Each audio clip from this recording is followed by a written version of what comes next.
10 shocking facts about Clacton-on-Sea you didn't know. Clacton-on-Sea is one of those towns that many people think they know, until they look a little closer. From its famous pier to its airshows and surprising political firsts, this coastal town in Essex has more layers than most give it credit for. It may have fallen off the holidaymaker's radar in recent years, but it hasn't fallen off the map. If you've ever written Clacton off as just another forgotten British seaside town, here are 10 shocking facts about Clacton-on-Sea you didn't know. By the end of this list, you might just see the town in a completely new light. 10. Clacton Pier was built for steamships, not Funfair rides. Long before it was filled with arcades and candyfloss, Clacton Pier served a much more practical purpose.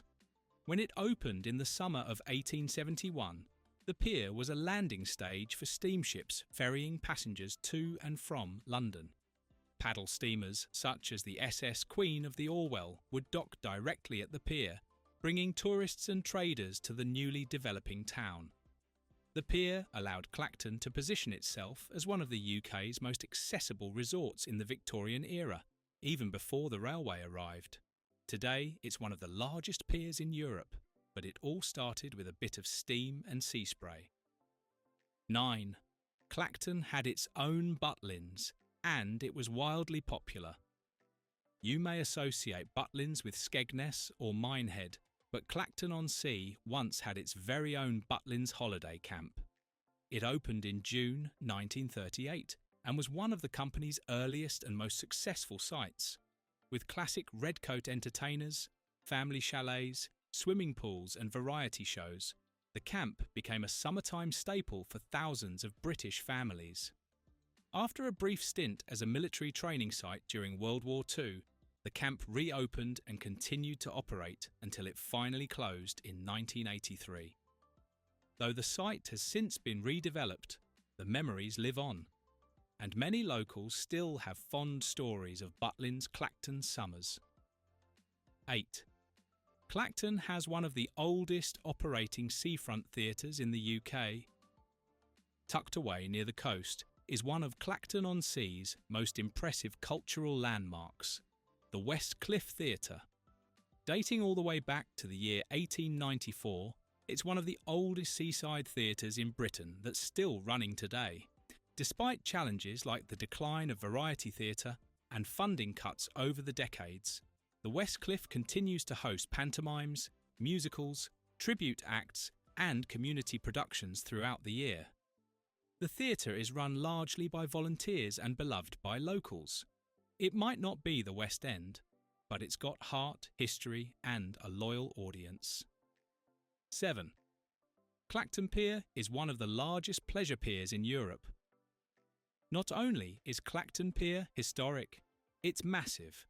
The structure stretches over 1,180 feet and covers approximately 6.5 acres, making it one of the largest pleasure piers in Europe. Modern additions include a 4-dimensional cinema, a dinosaur-themed walkthrough, arcades, bowling, go-karts, food stalls, and more. It's grown far beyond its Victorian roots and has become one of Clacton's main attractions. In 2020, it was awarded Pier of the Year by the National Piers Society, proof that Clacton's pier is still going strong while others across the country fall into decline. 6. The Clacton Air Show attracts over 100,000 visitors every year. Each summer, Clacton-on-Sea pulls off one of the UK's biggest free events, the Clacton Air Show. Held over 2 days in August, it attracts over 100,000 visitors annually. Spectators enjoy performances from the Red Arrows, RAF Typhoons, Spitfires, Wing Walkers and other world-class aerobatic teams. The town becomes electric, with food stalls, live music, market vendors and fireworks lighting up the seafront. If you thought Clacton was all quiet coastlines and closed-down shops, this annual spectacle proves otherwise. 5. Clacton elected the first UKIP MP in Britain. In 2014, Clacton-on-Sea made political history when it became the first town in the UK to elect a UK Independence Party, UKIP. Douglas Carswell, a sitting Conservative MP, resigned from his party and triggered a by-election. He stood under the UKIP banner and won, becoming the party's first elected Member of Parliament. Although UKIP's popularity has since waned, the event marked a significant shift in British politics, and it all started in Clacton. 4. Jaywick, Clacton's neighbour, is England's most deprived area. Just a stone's throw from Clacton lies Jaywick, a small village that has repeatedly topped the UK government's list of the most deprived areas in England.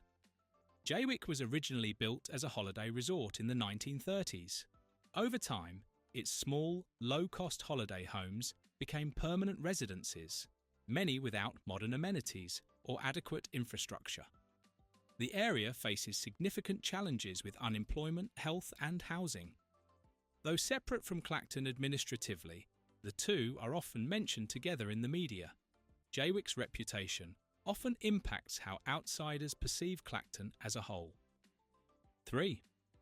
Clacton-on-Sea is a retirement hotspot but not ranked the highest. It's no secret that Clacton-on-Sea is a magnet for retirees. Its flat terrain, peaceful beach views, lower property prices and slower pace of life make it a popular choice for older residents across the UK. The town is home to dozens of care homes, retirement apartments and senior living facilities. Community groups, seafront cafes and public spaces are geared toward accessibility, and it's not uncommon to see a sea of mobility scooters on a sunny afternoon. However, while Clacton is widely known as a retirement destination, there is no official data confirming it has the highest number of retirement homes per capita in the UK. What we do know is that many older residents choose Clacton for its affordability and atmosphere, and they're clearly onto something. 2. Clacton-on-Sea was purpose-built as a seaside resort. Clacton isn't a town that just happened to be by the sea. It was intentionally designed as a resort town, something that sets it apart from many other British coastal communities. In the early 1870s, civil engineer Peter Brough, famous for helping develop nearby Walton-on-the-Naze, bought land near Great Clacton and laid out plans for a new town. He saw potential in the empty coastline and began building with the idea of drawing tourists. The pier came first, then hotels, and eventually the railway in 1882. The town was literally engineered for leisure, and it worked. 1. Clacton-on-Sea was awarded £20 million to regenerate its future. Far from forgotten, Clacton-on-Sea is now the recipient of one of the UK government's largest recent regeneration packages. In January 2023, the town was awarded £20 million as part of the Levelling Up Fund. The money is being invested in the town centre, public parks, shop fronts, Martello Tower E restoration, and new healthcare and leisure infrastructure. For residents, it's a long overdue show of support and a sign that Clacton is finally being recognised for its potential. This funding represents a major turning point for the town and could set the stage for a brighter future, without losing the classic seaside feel that makes Clacton so unique. Clacton-on-Sea might not be front and centre on every travel list, but its past, present and future are filled with stories worth discovering. From purpose-built piers to political shake-ups and government-backed regeneration, this town has never stopped evolving. It may surprise you now, but Clacton's next chapter might be its best yet. Thank you for watching this video. Please don't forget to subscribe and turn on